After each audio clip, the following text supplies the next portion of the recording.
faudrait que cette démarche, elle n'existe plus en fait.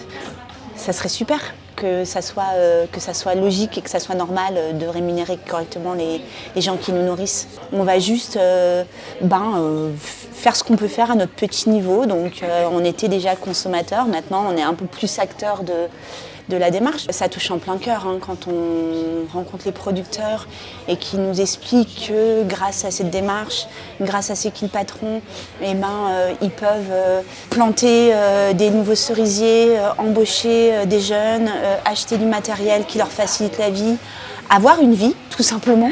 Moi je trouve que ça vaut tout le temps qu'on donne à la démarche. Enfin, ça n'a pas de prix tout ça, quoi. On donne effectivement du temps, mais comme c'est du temps qui est utilisé dans du bon sens, il est valorisé. C'est pas du temps perdu. Quand on rencontre les producteurs, est quand même extraordinaire. Donc c'est certain qu'on se sent énormément valorisé en participant dans la démarche. Et puis c'est intéressant quand même de voir que le bon sens en action est beaucoup plus pertinent finalement que la politique qu'on peut avoir depuis des années sur l'agriculture. Et que finalement, en créant une démarche qui avait juste du bon sens et de la bienveillance, on arrive à sortir de situations qui étaient des causes perdues.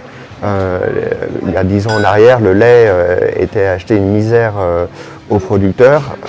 Grâce à C'est qui le patron, aujourd'hui la filière, d'une manière générale, est tirée plutôt vers le haut grâce à des démarches comme celle-là.